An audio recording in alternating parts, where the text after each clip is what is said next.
All right. Okay, so yeah, okay, so now we're recording. I can post this later. And so I'm going to record the whole thing. So if for some reason you have to leave, that's fine, but I'm going to record the whole thing. So we're just going to talk about a binary search tree. And so this will be, you'll see these kind of questions on the exam. It's pretty basic stuff. So the one thing about this course is tracing out the algorithm. There's two things. We write code, and we read. Well, we don't actually read code so much. If we were in a classroom situation, there'd be more of that.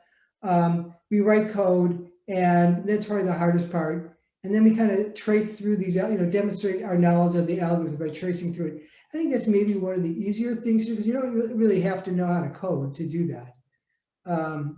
Coding makes it easier. And I do talk about the code a little bit in this lecture, but in terms of the problems, you don't necessarily, just have to have, some interest in the material and, some common sense, I guess. And common sense, not a nice thing to say, just good logical skills. How's that? You like solving puzzles, that kind of. Just because you like to solve problems doesn't mean you have common sense or vice versa. Okay, so and we talked last time about symbol tables. So symbol tables are just a collection of key value pairs where the keys can be the key and the key and the value both represented like a class name. So for our course, the class name, like the type of class we'd use for the key, something small, like an integer or a single character, which could either just be a character object or a string object, and that's what we'll use for our keys. And the important thing about the keys is that they can be compared. So the class that we're assigning so there's actually this generic value key, and it has to be a class that implements comparable, because we want to be able to compare two keys. Say, is this key greater than is key A greater than we have two keys. Is one bigger than the other? And they represent objects, so that we do that via the compare to method. So the underlying class must for the key value must be for a class that implements comparable, so we can compare them to determine which one is bigger than the other. And okay, so then last time we talked about, when I say section 3, I'm talking about section 3.1 of the Sedgwick book, and in case you're reading that, which isn't really necessary. And again, so what it means, we have like methods. So the public interface. What are some of the methods for a binary search tree? Well, we can delete the minimum, we can delete the map. We didn't really talk about that last time. We'll talk about it today. Oh, the rank of a key, right? The number of keys less than that given key, the ceiling and the floor of a key, and the select, how many, which is the inverse of the rank. And so the binary search tree is just an example. So last time our symbol table was it was just like a column, right? It's like an Excel spreadsheet, where every row had a key value pair. So one of the column 1 was the key, and column 2 is the value. So now we're actually going to have the thing about the keys, remember, there are no duplicates. So one way to update a key, so like we could go. There's like this put method, so we can go put, so maybe A has the value 2. And if that's the first time, we add A to the binary. If that's the first time A doesn't exist, key A is not actually in the symbol table, this will add A to the symbol table and assign it the value 2. But then let's say we then have put A, let's say 100. Okay, so we don't have duplicate A's. All we would do is we would update the value. So the key A is unique. All the keys are unique, the way I'm teaching it. And again, I have last semester, for the first time ever, I saw an implementation of binary search tree where there were duplicate values. I'm not quite sure what the value of that is. Okay. Okay, so let's look at an example of a binary search tree. So binary search tree, it's kind of like a heap. We've seen trees before. So first of all, every node has to have so what a binary search tree consists of nodes, kind of more like we have in a linked list versus the kind of nodes we had in a heap. And because again, a heap was actually the heap was a tree whose underlying data structure was an array. here, so every node, so we're going to have nodes that have a left child. Instead of like, remember like a linked list, the nodes have left, next, and previous. So we're going to have left and right. And we're going to store some key value pair. We could store a key value pair, like, key and value. But all we really care about are the, as far as the lecture is concerned, oh, hi, Ernesto, all we care about are the keys. Which is kind of funny. The thing that we really want, here, let me just move this up there. So every node has a key value pair. So when we actually draw these symbol tables or these binary search trees, so Ernesto, we're talking about binary search trees. The notes are on, it's the latest module I put on Canvas. So we just got started. A binary search tree is just an example of a symbol table. So symbol tables consist of nodes. Each node has a key value pair, and we're going to search for the key. So we're going to have some searching, we're going to talk about how to search for a key in the next couple, over the next couple of weeks. And the thing about our nodes is that they have a left node, and there's a property called left and right that point to other nodes, versus like linked list, which has next and previous. So let's just see how we can, visualize creating a linked. Well, here's an example how we can create a linked list, a binary search tree. So let's say we have these keys right there. So there's 8 keys right there. And the order, the shape of the tree that we get, really, we'll talk about this in a minute, really depends on the order in which you add node objects or add keys. Okay, so we're going to add the keys into this binary search tree in the order in which, from left to right. Right, so first we put in the S, and then the E, and then the A, and so forth. And the last one we would put in is M. So let's just see, how would we gradually build this up? Okay, so the first one we would put in is S. So when the node, so initially the binary search tree is empty. So you put in an S. And then when you now you put in E, you always start at the root. And because we're humans, we can almost see the answer right away. But a computer doesn't necessarily know that. Can't go, oh yeah, let's just put it to the left child of S. So what you do is you would compare E to S. Oh, E is smaller than S, right? It's alphabetical order. Where Z is the biggest and A is the smallest. Okay, so an E is, so when you're less than a node, you go to the left. So E is less than S, so we go to the left. And we said, oh, S is, now we've reached null. We're at null, right? So initially, let me put it this way, practice it. So initially, so everything has a left, so every node has a left and a right. So initially, until you actually assign a node there, left and right will be null.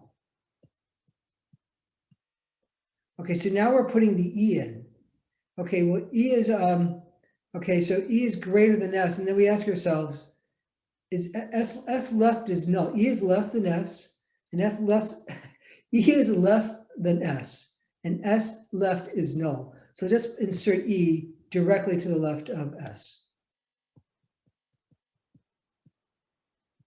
And that's pretty much how it works. You don't have to write in all these nulls and everything. But let's say you want to put A in. And you might immediately see that A becomes the left child of E. But if you're going to do like the computer, you go A is less, you start at the node and at the root. A is less than S, so you go to the left. A is less than E, you go to the left, but when you go to the left, you get to null. So you put A in, and now A left and A right are null. And that's how you gradually build up this tree. Eventually, like when you put in C, you go C is less than S, it's less than E, it's greater than A right is null, so eventually the C would get put in like that. So creating these trees, really, it's not too bad. But the important thing to know is, yeah, really the shape of the tree depends on the order in which we enter values. Let me see, was there something else I wanted to say? So just remember, when I say root, that's the only node that doesn't have a parent. So the root is the only node that doesn't have a parent. And that's all I'll say for now. Okay, any questions so far? And how to create this, okay, given these keys, how to build this tree right here? Okay, oh, the other thing notice is that, unlike, remember the heap? The heap, you had to go left to right? You had the root, you put it at level 0, well, then the next 2 nodes go like this. Oh, then the next 4 nodes look like this. And then the next row would have 8 and then 16. So you have to go left to right. You fill it in level by level and you go left to right. And that's for a heap. It would be for like a heap. Okay, but notice here, we don't, just because you have like this H here, it has a right child, but it doesn't have a left child. And that's perfectly okay. And look at here, A has a right child, but it doesn't have a left child. Okay, so a node can have no children, 1 children, or 2 children. And if it has 1 child, it can either be on the left or the right. So we're not, so it's a place in the search, in the binary tree, all depends on the order in which you insert keys. So let's continue unless there's any questions.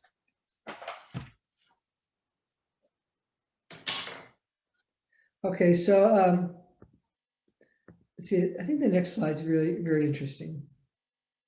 Okay, it is. It's not as, no, it's not what it's interesting, but I forgot it came in this order. Yeah, okay. So students, which would be the 2 of you, Jose and Ernesto. Okay, now there's something called this, we keep track of in Sedgwick's code. Remember, that's the author of the textbook that I've used for a lot of this material. Again, it's online, Sedgwick, search Sedgwick algorithms. Okay, we keep track of this, the number of nodes in a tree rooted at any given node. So how many elements are in a tree rooted at a given node? So let me just say what I'm talking about. If you don't mind, I'm just going to erase this.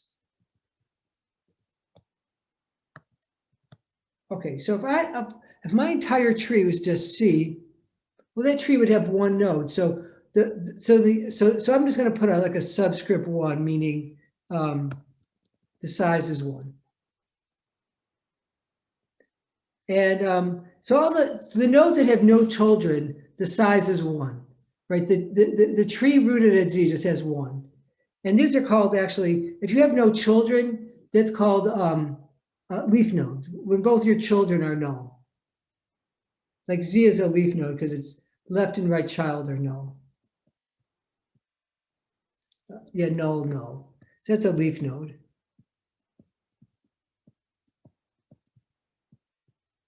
Okay, and so M is also a leaf node, so its size is 1. The number of nodes in the tree rooted at M is 1. Okay, so, and for a small tree like this formula maybe isn't that useful, but you start even getting, for me, when you're getting over 10 nodes, I think this next formula is useful. And of course, if you have, to do this by hand, you have hundreds, even just hundreds of nodes can be difficult without this formula here. Okay, so we're just going to say the size of X, the size of the tree rooted at X, is equal to the size of the tree on the left and the size of the tree on the right, and then we add 1 for the root itself. So it's kind of, it's just kind of logical, and so this definitely helps. So like A, okay, so if you A left is null, so there isn't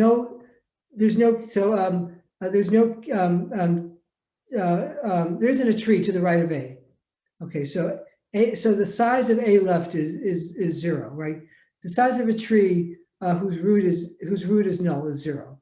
Okay, so what's the size of A? It's the size of A right plus 1. So this is a 2. Okay, we could have just, easily have computed that, right? Okay, now what about H? Right, it has nothing to the left, and the only node is, and then the size of H right is 1. So we add 1 to that, we get 2. Now what about R? The size of R right is 0 because R right isn't there, right? It's null. And the size of R left is 2. So what's the size of R? Is the size of R left plus 1, we get 3. And now here's how this hard work pays off. What's the size of E? Actually, this is something, again, it's so small we can count it by hand. But what's the size of E? So the size of E, when I say size of the tree at the node containing E, but I just do this for like some kind of shorthand. The size of E is the size of A, is the size of the tree rooted at A, plus that's now we're going to the left, right? So that's A is E left, plus, and then we go to the right, we get an R, so size of R and that's E right plus 1, and that's for E itself. So size of A, that's the A and the C. Size of R, that's R, H, and M. And then that 1 is for E itself. So it's 2 plus 3 plus 1. And so now you come up with 6. And then as a tree gets more levels, this might seem like trivial for this tiny little tree, but we're going to do a worksheet problem. You'll see maybe this might actually come in handy. But yeah, that's the formula we get. We're supposed to keep, so this code actually keeps track of the size of the tree, at a given root. So any questions so far? Yeah, so do we count when we're counting the sizes, do we add the nulls too? So No, for no, no, example, no, no no? doesn't count. It has to be like real nodes. Okay, cool. The null is just, it's just a placeholder. So it actually has to be nodes that actually hold the key. So does that answer your question, Ernesto? Or? Yeah, it does. Okay, Thank you. all right. Okay, so this is the part when I said we're coming up to an exciting part. This is what I had in mind. The other part was kind of exciting. This is even more exciting. Okay, so this is what I was talking about before. There's more than, so here we have like the same set of keys, only they're in different order. Like the first one is, the one we've already seen. Okay, the other one is alphabetical order. And the other one is, well, we'll see in a minute. This is our favorite right there. You'll see why in a minute. Okay, so we've already seen the shape of the tree. So the shape of the tree depends on the order in which the keys are inserted. So let's look at okay, here's the one we just saw. Okay, that's not too bad. And here is our least favorite. This is bad. See, it's more like an array, right? Because when you search, for a given key, the root is like the head. So the root is like that. That's where we can start. And so we start here, and then you ask, and then when you search, you go, so let's say we're searching for Y. Let's say we're searching for Y. And you go, well, Y is greater than A, go to the right. Y is greater than C, go to the right. So we keep going to the right. And then when we get to Z, well, we see that Y is less than Z, and then Z left doesn't exist. So we stop. I'm saying we're like this is actually more like a linear search. But let's say we're looking for Z. Let's say we were looking for Z. We would have to start with A and then look at every single one of these till we found Z. We go like, is this great? Is this value great? Is A less than Z? Yes, it is. Go to the right. Is C less than Z? Go to the right. And so look at Z. And we look at the very last one and go, that's Z. That's the one we were looking for. And then when you find Z, you get the associated key, which is the other thing. We have to keep remembering when we're doing all this searching, we're not searching for keys for the sake of searching for keys. We want the value attached to the key. So, okay, so this one that I've been looking at here, the one I said is bad. It's because it's really no different than, what's the point? We might as well work with an array, right? Because like when you're searching through array, you started, index 0, and then you go to index 1 and index 2. Okay, so this really doesn't cut down on our runtime. Okay, so let's look at this one. This is good. I'm running out of, okay, so this is good. Okay, and so look at this. So this is what's called perfectly balanced. It's a perfectly balanced tree. So here's your root. Remember the leaf nodes are nodes, all of whose left and right are null. And you can see here that A, E, R, and Z are all leaf nodes. They don't have any children whatsoever. So a leaf node is a node with no children. And the height of the tree is the maximum number of links we have to go through to go from the root to a leaf node. We don't really necessarily have to know these definitions on our, for the test or anything, but the height of a tree is the maximum number of links that we have to go through to go from the root to a leaf node. So in this case, it's always 2, right? To go from H to Z, I go through 2. To go from H to R, don't we go through 2 links? And to go from H to E, it's 2 links, or H to A. So this is what's called perfectly balanced tree. And then we like here, this tree here, well, in some sense, it's so tiny, it doesn't really matter what the shape is. But let's say you had a tree, let's say you're doing lots of searches and there's a million nodes in the tree, and you had to do a linear search every time. Well, then actually the search is really order n, right? So if you've had a million keys, so the number of comparisons is, maybe like about a million. Let's say if you had this really nice, like a perfectly balanced tree, well then it's a more like, well, let's see, it's 1,000. So let's say we have a tree that's perfectly balanced with about a million nodes. It is perfectly balanced. It's more like the maximum number of comparisons is 20. So we go from 20, so we can keep it perfectly balanced, or we go from 20 comparisons in the worst case scenario to like a million comparisons in the worst case scenario. And if you're even a million isn't that, in the computer world, this isn't that much. But if you do it over and over and over again, if you have some program where there's just lots and lots of searching going on, yeah, then that's a big deal. So our goal is to get more like the good tree versus the bad tree. So, okay, so, and that's what we're going to do next week. We're going to, or the next 2 Mondays, we're going to talk about how to keep the tree balanced. It's keeping it perfectly balanced. We're not going to do that. I'm going to show you how to an algorithm that keeps the tree to a multiple of log of 2. So it still minimizes the number of comparisons. So here I'm going to look at the code a little bit, and I kind of like this code. You don't actually have to know the code to understand, at least to trace out the algorithm. You don't have to know it, but I just thought I'd show this to you anyway, mostly because this is what I had written this a long time ago. I used to get more into the code, and well, definitely in the classroom, we probably would talk about it. And also used to be a 4-credit course. So I used to teach this in the classroom, and it was a 4-credit course. So 4-credit course, I mean, it's like an extra 4 or 5 weeks of material. It's a lot, Yeah, what if I told you the very last day of the course? Oh, we're going to be here for another 5 weeks. Okay. All right. So, well, maybe the computer classes we'd like that. I don't know about calculus. So anyway, okay. Or maybe they'd like it too. Who knows? Anyway, so, okay. So let's say we want to find the smallest key. And so let's say we actually have, this is actually code from, and actually I'll put up the code online. It's kind of interesting code, pretty challenging. Parts of it are very, very challenging code. And okay, so the user sees this method, because a method called min, and it returns a key. And what it's going to do is, I'm just going to erase this again. So what's the minimum, like the node that we say is our favorite, the tree that we really like? It isn't the least. The minimum node is A, right? That's the smallest one of all of them, A, C, E, H. And the same thing here, too, isn't that? Yeah, because it's the same keys. And so how do we find the minimum key? What you do is you always start at the root. Again, we start at the root because that's all it's kind of like an entry point into the tree, just like head is an entry point into a linked list, or last is an entry point into linked list. So we have this root.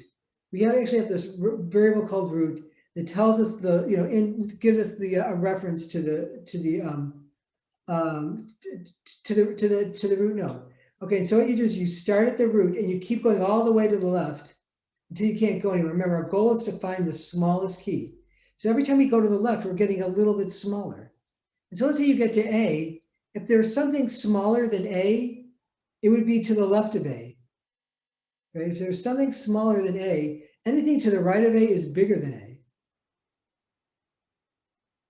Right? So like A is less than C, so anything to the right of C is greater than A. Right?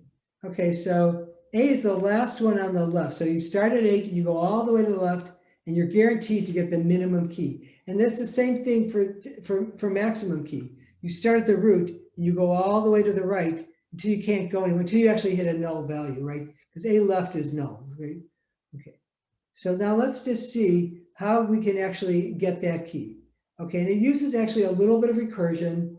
At least I'll explain this round of recursion. Recursion is, we did talk about recursion once before. I didn't give you any methods on the test. I go, what's the output of this recursive method? Because that's kind of a silly method for this take-home environment. But so let's just see how this works here. Okay, so the user sees this. Now, there's also in Cedric's code another version of min. It's an overloaded method because Java allows you to have two methods with the same name as long as the parameter list is different.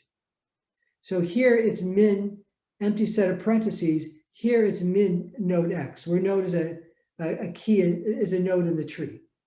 Okay, so we start here and we go, okay, is empty means is the tree empty? If it is, just return null. Otherwise, what you're going to do, you're going to call this method called min. You're going to pass in the root. That means start at the root and get the, so min root returns a node that stores the smallest key. So this min method, see, it returns a node object, and that node object will store the smallest key. So the public key method actually calls this private key method. Okay, and you actually have to pass in a node, a reference to a node. And it's saying is if x left is null, right? If you can't go any farther, let's say you're here like at this A, let's say you're here at this A, if A left is null, which it is, you actually return, when it says return X, it means return the node containing A. So you'd actually return the node containing A. X left is null, so you return a reference to the node containing A. Okay, but let's see how this works here. So, but we're starting at H. So we're starting at H, and let's see if I can explain, because these recursive methods are hard to explain. And the thing is, do you remember stacks? It's kind of like, remember we had the stacks when we were evaluating, it seems like so long ago. We were evaluating an expression, or we had that puzzle, you know, like we're putting 0 through 9 into a stack. And so these recursive methods use, I mean, we don't do it, they just do it automatically for us. So a recursive method is a method that can call itself. Do you see how this min method calls min? So it's a method that calls itself. And we put the calls onto a stack. So we start with the root. So the first thing we do is, we call min root. And whatever, and it's going to return a node. And that node, so this is what's actually going to happen, because I know the code. We put in a node that references H, that contains H, and it's going to return a node that contains A. So what it will be is min root, it will be this node, is actually a node object, and we're returning the key in that node object. Okay, so let's see here. So the first thing we put in is, we call min root. That's the first thing we do.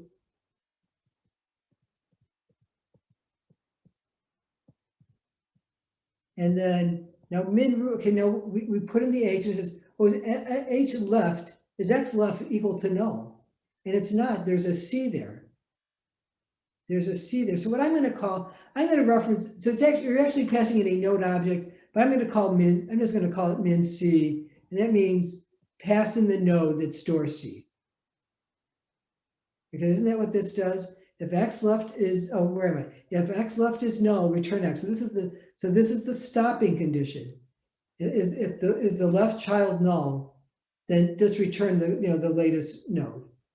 Else, see how we call min again. See this return? So we're going to we call min again. Only now we pass in the left child of the current node. So that's, so we start at the root, the left. So we start at the root. X left is not null, so we pass in C. And so now we ask the question again. Now X references C. Now, so now it says, is X left equal to null? And it's not, because X left is A. So we call min A.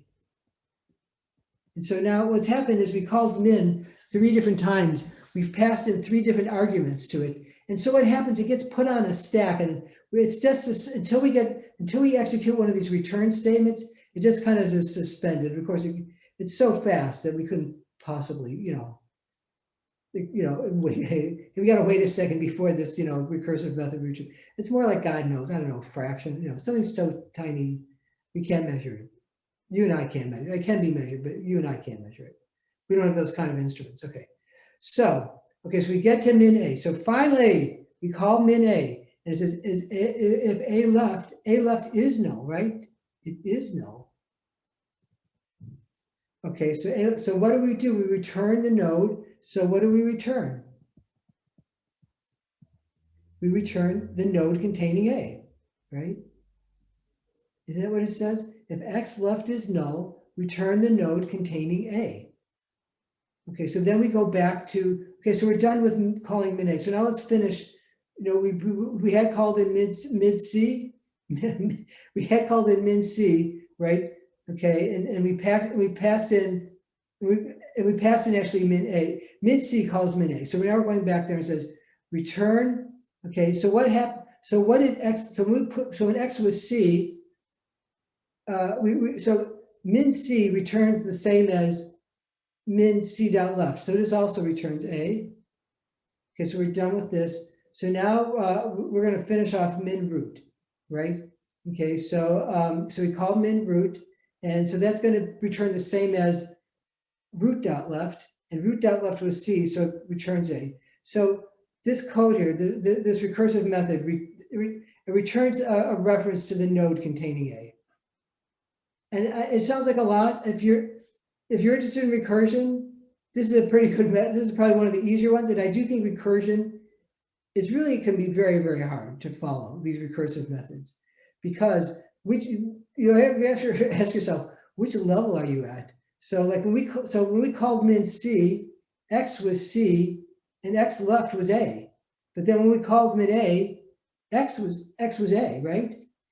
Right. So here X is A, X is C.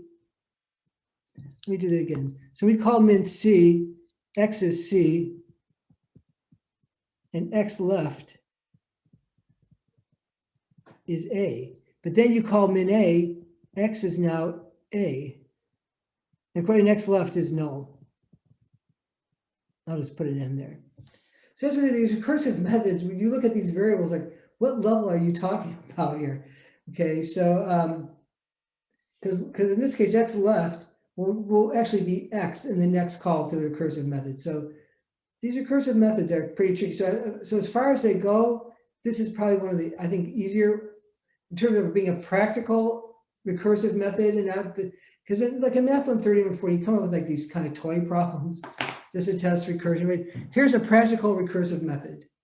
I also have to, this could actually be written with a while loop, but the binary search tree methods in the code that's on Cedric's website, they all use recursion.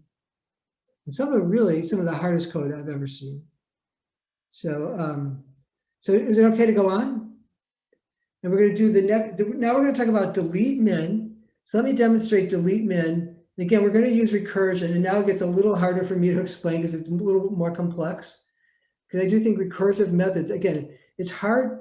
It gets hard because what when you talk about a variable X, is it which call is it? Is it the current call, the previous? I don't know. Okay, but let's just look at okay, let's just look at this, my beautiful picture right here. And so it's hard to believe I guess it isn't hard to believe. For me, it's hard to believe. It's not so great, but anyway. Okay, so let's say we have this method. We want to delete the minimum. That is our goal. We want to get rid of the node that stores the minimum key.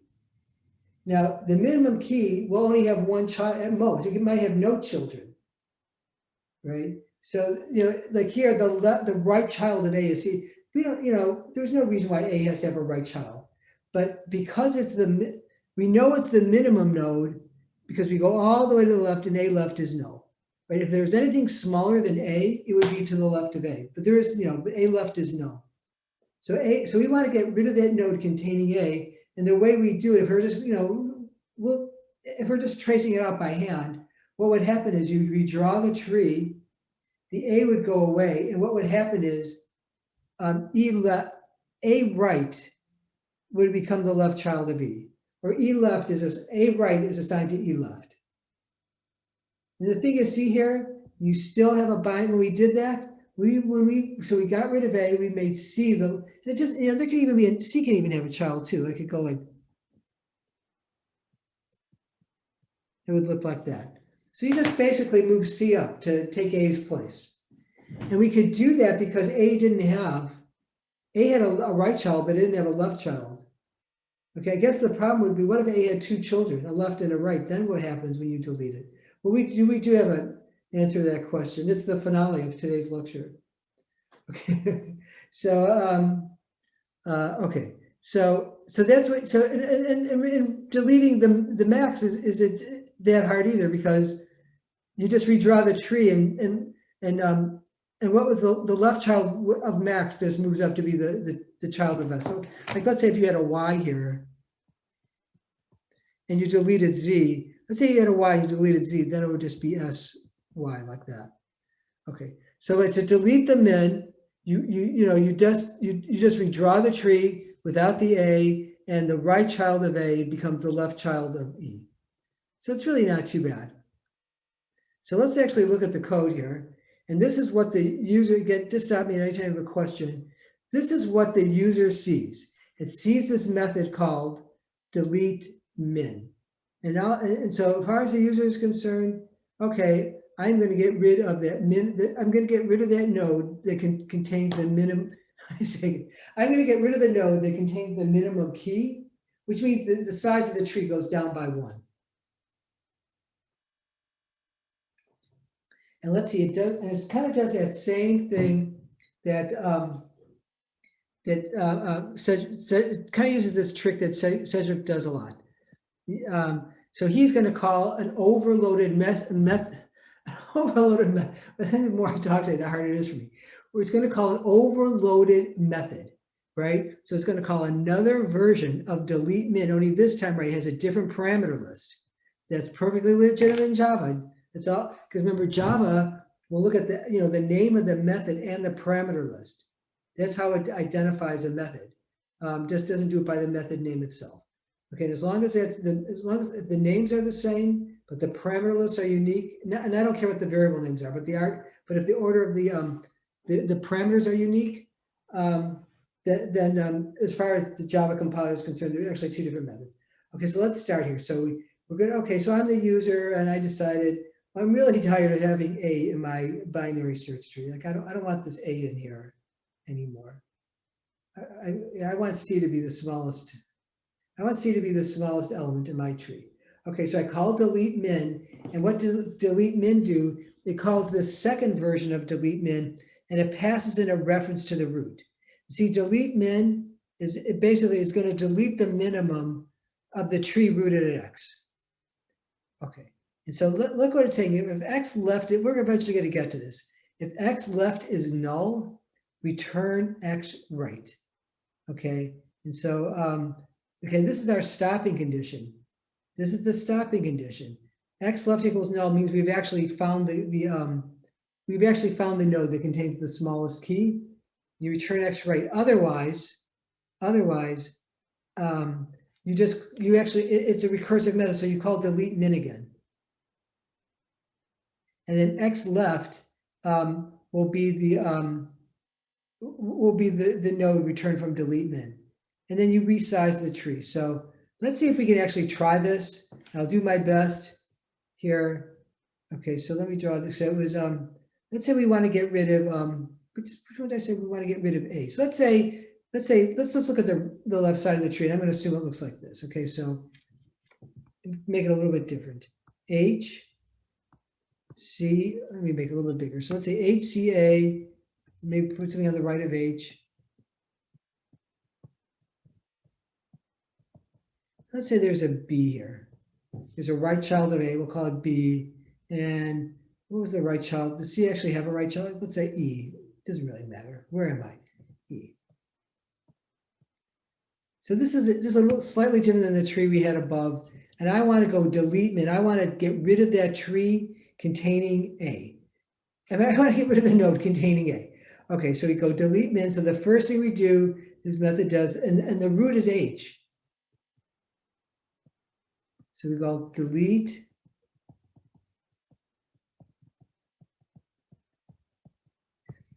Okay, now H, just here, is X left equal to null? No, H left is C.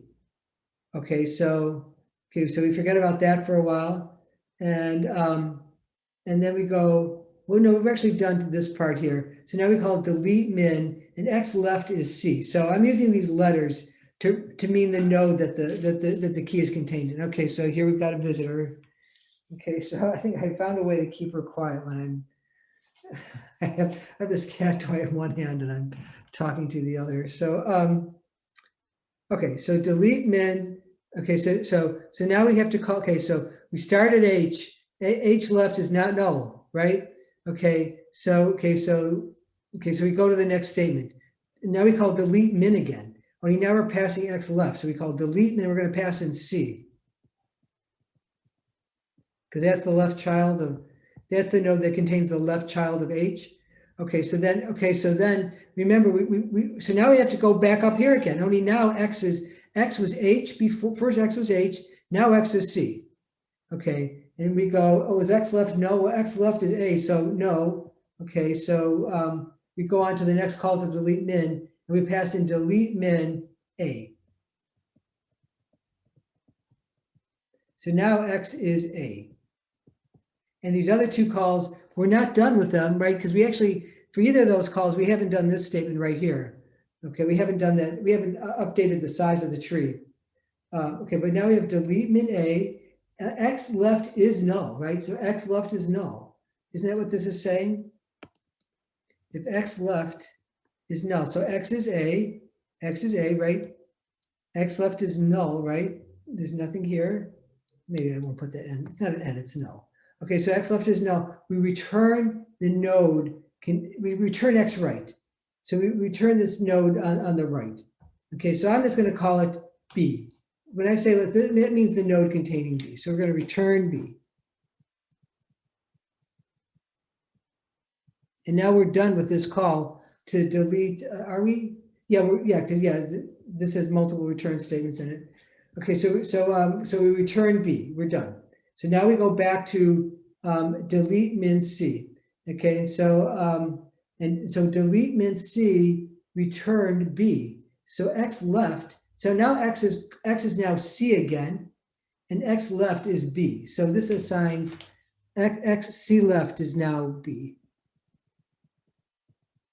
Right? Because delete min A returned B, and so now we're at this delete min C. Okay, delete min A returned B, and X C left is now B. Okay, and then you resize the tree, and now you're going to resize the tree rooted at C. So it's X. So what you're going to have here is, so it's the size of the tree rooted on the left and the size of the tree rooted on the right. Well, the size of B would just be, whatever the size of B is. And then you just return B. You return C. Okay, so you just return C. So if X left is non-null, you return X, right? And if X left is null, you return X dot right. Okay, so now we go to delete min H. Okay, so delete min H. Okay, you call delete min H, so when X is H, X left is C. Delete min C return. It just returns C. So X left. So H left is still. It doesn't change it. H left is C. And then you resize the tree rooted at H. So it would be the size of C. Remember, and then the size of the tree rooted at C decreased by 1. So it's really not too bad if you go through it methodically. But this is not a lot of code, and I think it's hard to understand because you have these methods calling itself, and you got X and X left. Sometimes X at one level, X left. You go down one level, X left becomes X. Or the node that was referred to as X left, when you call the delete min method again, now it's X. So these recursive methods are hard to read. And this one is really, again, one of the milder ones. So yeah, I'm not doing anything to her. So okay, so much for deleting min. Okay, but I just wanted to go through that code with you. So on the test, though, you'll just draw this picture like this. That's all I want you to do. Yeah, nothing, but to do this, you really needed that code. So this picture depends on this code. And I like to go through it because you're computer science students. Okay, so deleting a node with just one child is, it's pretty straightforward. The problem is when you delete a node with 2 children, and that's the bigger problem. Like, do I have a picture here? So like, what are we deleting? Delete E. So like E has 2 children. Okay, so if you delete E, I mean, what's going to become the child of S? Is it going to be R or is it going to be A, or what becomes the child of S? So what we're going to see is either going to be something called the predecessor or the successor. Okay, so the successor of a key is the smallest key on the right side of the tree. That's more like the ceiling. And the predecessor of a key is the largest key on the left side of the tree. So that'd be more like a what was it? The floor. Okay. Yeah. So yes, the successor is the smallest key greater than or equal to a given key, and the predecessor is the largest key that's less than a given key. So let's see right here. Let's just look at an example. Okay. So so like here, the successor of E is F, right? So let me just type that out. So or maybe when we actually look at the example in the, I'm going to show you an example in the worksheet, and then we'll go back again to predecessor and successor. Okay, so you can actually, so I'm going to probably ask that and like an exam or quiz question that we replace with the successor, so we're all kind of doing it the same way. It's easier for me to grade. And okay, so this think about this code again. So Professor Smith, if you know him, he was my office mate. I don't know, he couldn't teach one of his classes, so he asked me to teach it. It was like 9 years ago. I never taught Math 140. And I'm thinking, well, how hard can it be? And he tells me what to read. And it's like, okay, so it's like an hour before the class and I cannot understand. It's like, oh my God. And then it finally hit me. I'm looking at Sedgwick's book. And what Sedgwick does is the actual text, the sentences refers to his Java code. So you actually have to be somewhat, and I didn't quite pick up on that until, some crucial moment when I realized that. And then I think I walked into class and the students were kind of behind. They weren't even the part I was supposed to teach. Okay, so steps for deleting a key. Okay, for deleting a key with 2 children, a left and a right, and some of this is probably not necessary because we're just going to, this would be necessary if you're actually coding. And I will tell you, the code for this is really complicated. It's really very complicated code. It's hard to explain just because it's because of the recursion. Things are happening at different levels. When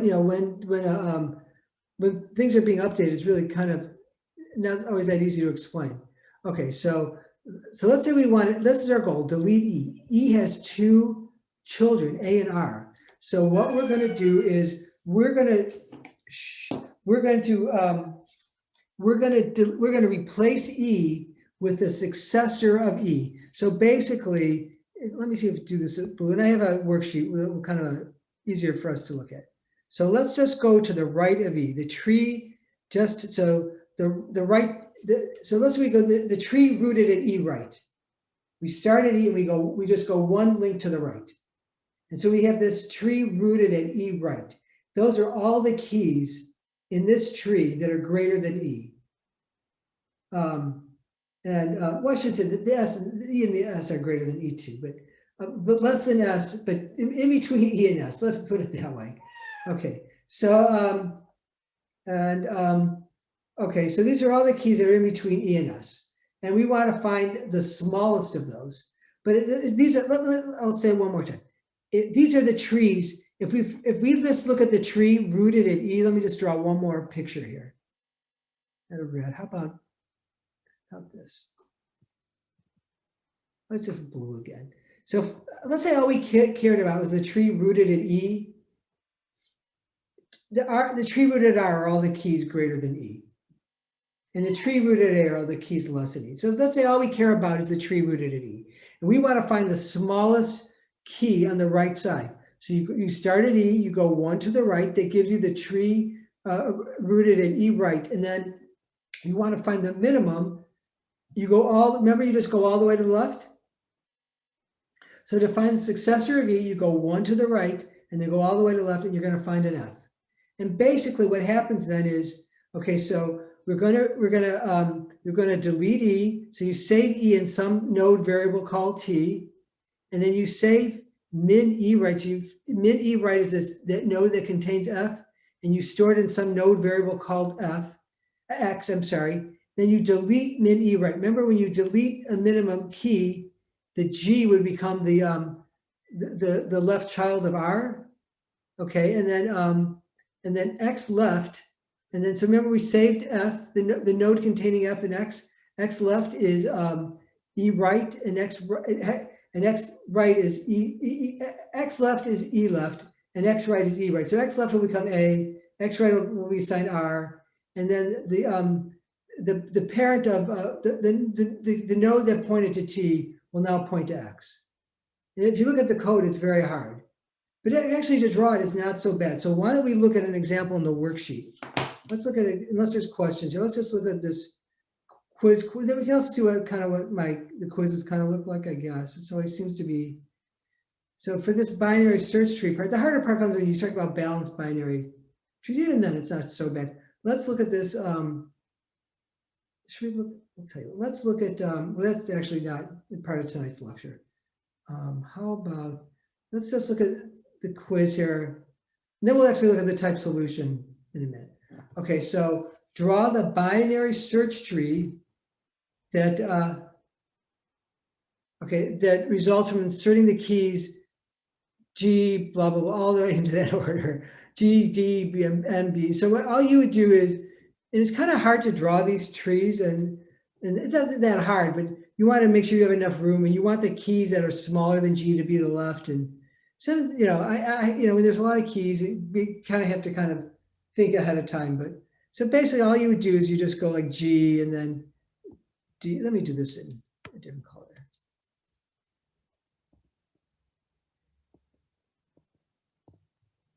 So you just start at the root and you go D, and M is greater than G, so you go right here. I didn't leave myself enough room. Well, B is less than G, B is less than D, so you put the B right here. And then H is one of these problem characters. I know sometimes I think H is less than G. H is greater than G, so it actually goes to the right, but it's less than M. And so let's say that's all we wrote. You'd actually write all of these. I don't know if it's 16 or 17. If there are duplicates, you just ignore the duplicate. I don't think there are duplicates here. And then you actually, it says, write the value of n next to each node. Now, if this is all we had, I'll show you the solution for the complete problem in a minute. But if this is all we had, well, here you'd write 1. And for M, you'd write 2, because the tree just rooted at M is 2. B, you have 1. D, you have 2. Now, what do you have for G, right? Well, it's the size of the left tree plus the size of the right tree plus 1. So you have 2 plus 2 plus 5. And so that kind of is helpful when the tree starts, to me, getting over 10. Okay, so why don't we actually look at the code here? I think here's the complete, okay, so this is bonus, not bonus, but that's for next time. Okay, so basically, here's your solution. There's 16. I think it's, if you're counting, let's say if you go top down, let's say you just drew the tree and you go, okay, what is the what's the value of n for, what's the size of the tree at G? I think that's harder than if you just go bottom up. So just start with the W and then the U, like here, like, okay, so this is what you get for 1. You draw the tree and you calculate the size of the tree rooted at any individual node, like for 7 here. Right, there are 7 nodes here, right? T is 7, because you see 7 nodes. 1, 2, 3, T, R, V, S, U, Y, W. So there's 7 nodes in the tree rooted at T. Like for B, there's only 2 nodes rooted at B, and it's B and it's C. Okay. Now, so let's just go down. So let's say, okay, now the next one is delete the min. So if you look here, delete the min, you start at the G, you go all the way down to the left until you can't go anymore. There's nothing less than B. If there's something less than B, it would appear to the right, to the left of B. But there's nothing to the left of B is null. Okay, so remember to delete B, you just redraw the tree, and the right child of what was B, of B becomes the left child of D, and it looks like that. See, this is the only part that really kind of changed. The rest of the tree stayed the same. Now let's see, how would we like write I said, don't write the value of M, but let's say we're going to do this. So W, that's the leaf node, that's 1. Okay, Y, so Y is, Y left plus 1. So this is a 2, this is a 1. And so here we have 1. So what's the size of V? Well, it's 1 plus 2 plus 1 is 4.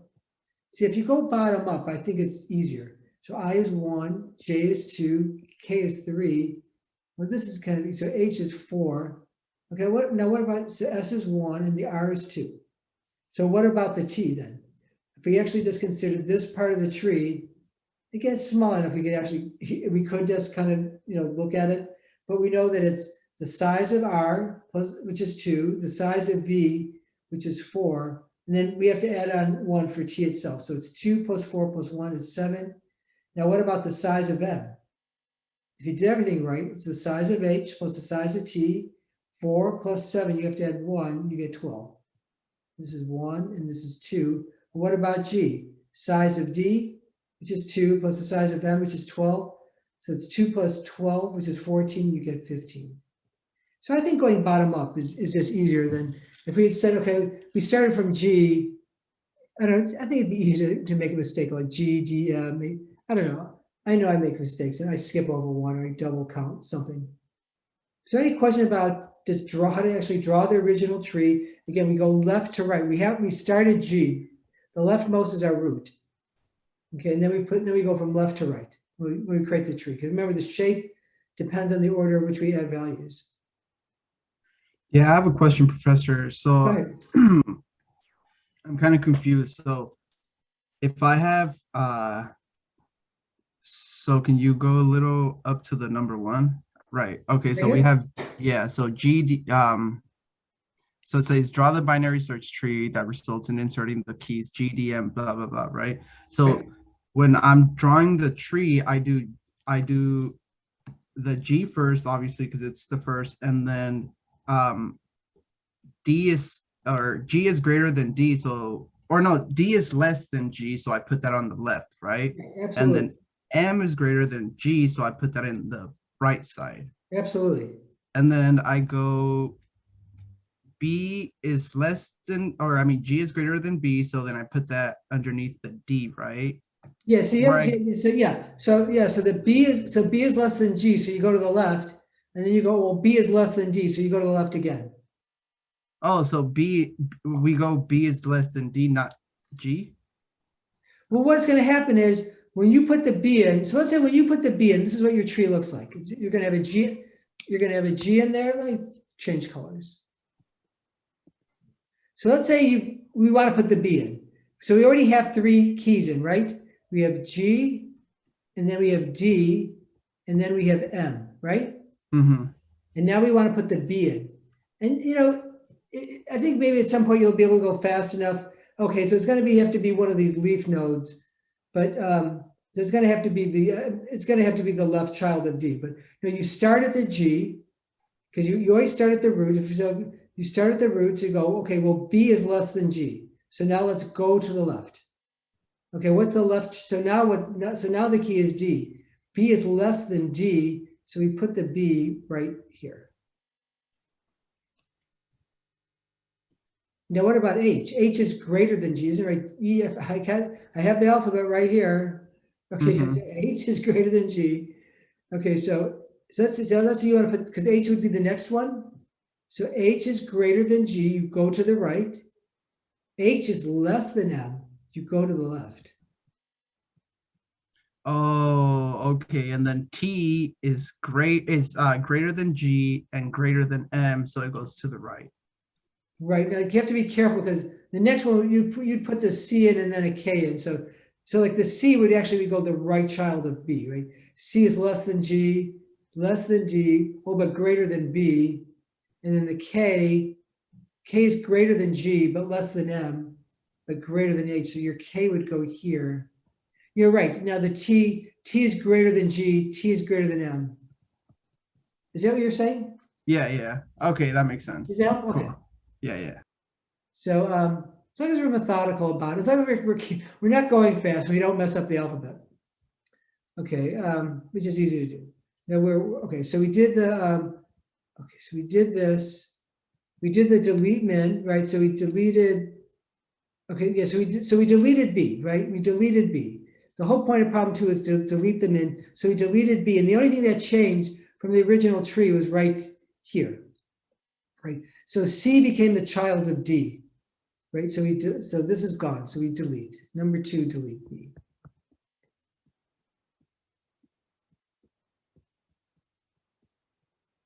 So number 2 deleted B, right? So now now the tree has one less node, and the left child of D is now C. And again, B only had one child, so that was a pretty straightforward algorithm. So now let's do this. Okay, so this is probably first the binary search tree in problem 2. Okay, so we're gonna delete M. So we want to draw the tree and we want to delete M. Okay, so so we could use what is called the successor or the predecessor. Okay, so let's just remember the successor is so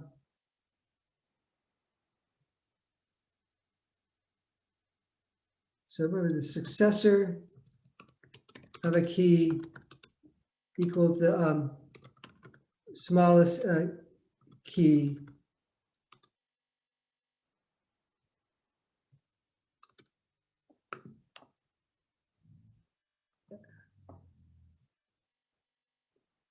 greater than X. And then I'll just abbreviate of a key X is equal to the largest smallest.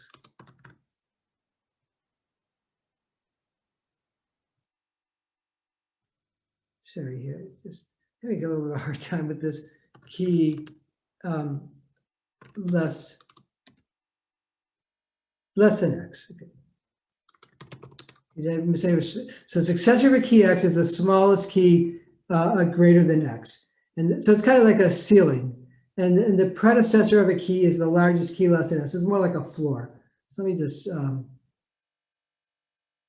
just save this. So I accidentally erase anything. And let's just, so now I can't erase anything. Okay, so now if we start, so what's the successor? Remember, so we want to delete, what's our goal here? So we want to delete M.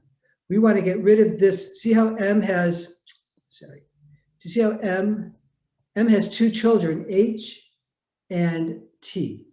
Okay, so what are we going to do now? What key is going to replace M? So we're going to get rid of M, and the successor is, well, to find the successor, you want the smallest key on the right subtree of M, right? So you go one to the right, you go all the way to the left, right? So in this case, so successor of M is R.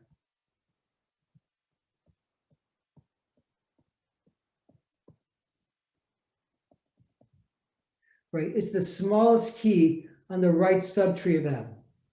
Right, so the one thing you know about R, it's greater than every key on the left subtree of M, right? Because all these are less. All the trees on the left subtree of M are less than M, and R is greater than M, and it's less than all the other keys on the right side of M. So if you replace R with M, you still have this binary search tree property. Everything to the left of R will be less than R, and everything to the right of R will be greater than R. But also just for be careful. So the predecessor of M, right? So it's the largest one on the left subtree. So to find the predecessor, you go one to the left, right? That's the tree of the. So that's the root of the tree. That's the root of the left subtree. You go all the way to the right. You get K. So this is K. So K is actually the largest key in the left subtree. R is the smallest key in the right subtree. And basically, when what you're going to do, we're going to replace with the successor. So you delete R. When you delete R, S becomes the. So again, the successor can't have two children. Can't actually have a left child, because right, isn't that how we found it? It's the minimum of the tree. It's the minimum key rooted at D. You go all the way to the left until you can't go to the left anymore. So R doesn't have a left child. Okay, so you delete R. it's the right child becomes the left child of T, and you just replace R with M. And so that's what, see, I'm not sure if I can. Make this one more time. I don't know if you can see that. Yeah, so kind of we can, let me see if I can scroll up just a little bit. It's a little small. But now we can see both trees at the same time. I think there's a way I can do it side by side if I was. Can I do that?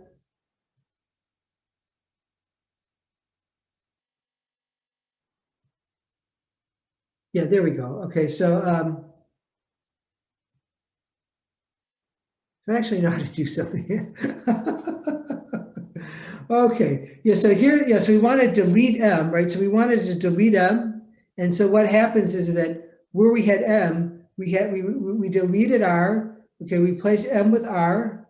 And then when we delete R, the right child of R became the left child of T. So it's really not so bad if we're, if we just practice a little bit. The code is really, what's amazing, to actually trace it out and to demonstrate how it's used, the outcome of the method, okay, is really kind of easy compared to the actual code itself. So, but that's pretty much it. I've told you everything you need to know about binary search trees for right now. And this is kind of where we're going to go eventually. That's my intention, is to do out of these. This will be next Monday. We'll talk about 2-3 trees. They're not real trees. And the one thing to know, if you notice about it, they're always perfectly balanced, right? So like here's the root, this is preview. So like K is the root, and to go from K to any of these leaf nodes, you go through exactly 2 links. I don't care if it's B, H, S, or W. You always go through the same number of links. So the thing about these 2-3 trees are they're virtual trees. There's no actual code for it. Okay, the thing that you notice is that some of the nodes have 2 keys. So we'll talk more about that next time. It's kind of fun. And then that's it.